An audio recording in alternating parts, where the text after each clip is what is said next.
হিন্দু যুৱতীয়ে গ্ৰহণ কৰিলে ইছলাম গ্ৰহণ কৰি অনামিকা নাথ হ'ল অনুষ্কা বেগম। আগত কি নাম আছিল? আগৰ নাম আছিল অনামিকা নাথ, বৰ্তমানত অনুষ্কা বেগম। আপোনালোকে দেখিছে এয়া হৈছে এগৰাকী হিন্দু যুৱতী। আপোনালোকে ভাবিব পাৰে এয়া কোনো অন্য বহিৰাজ্যৰ ঘটনা বা বহিৰাজ্যৰ দৃশ্য। ভুল নকৰিব, এইখন অসমৰে এই দৃশ্য। কোকৰাঝাৰৰ ফকীৰগামৰ এগৰাকী হিন্দু যুৱতী আছিল, তেওঁৰ নাম আছিল অনামিকা নাথ।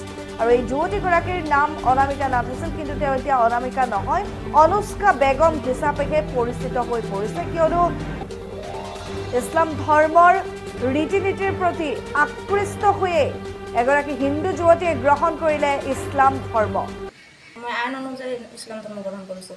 অসমত হিন্দু যুৱতীক গ্ৰহণ কৰিলে ইছলাম গ্ৰহণ কৰে অনামিকা নাথ হ'ল অনুষ্কা বেগম। কোকৰাঝাৰৰ ফকীৰগামৰ যুৱতীয়ে ইছলাম গ্ৰহণ কৰিছে। আইনী প্ৰক্ৰিয়াৰে গৈ অনামিকা নাথে গ্ৰহণ কৰিলে ইছলাম ধৰ্ম। মুছলমানৰ যি ৰীতি নীতিৰ প্ৰতি আকৃষ্ট হৈয়ে ইছলাম গ্ৰহণ কৰা বুলিও স্বীকাৰ কৰিছে অনামিকা। ইছলাম গ্ৰহণৰ পিছতে যুৱতীগৰাকীয়ে অধ্যয়ন কৰিলে পবিত্ৰ কোৰাণ।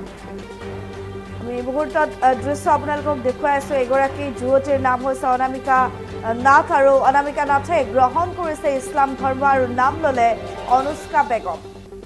কোকৰাঝাৰৰ ফকীৰগামৰ এই যুৱতীগৰাকীয়ে ইছলাম গ্ৰহণ কৰিছে। আইনী প্ৰক্ৰিয়াৰে অনামিকা নাথে অনুষ্কা বেগম নাম লৈছে। মন্তব্য আছে অনামিকা নাথৰ বা অনুষ্কা বেগমৰ। তেওঁ কি কৈছে শুনো আহক।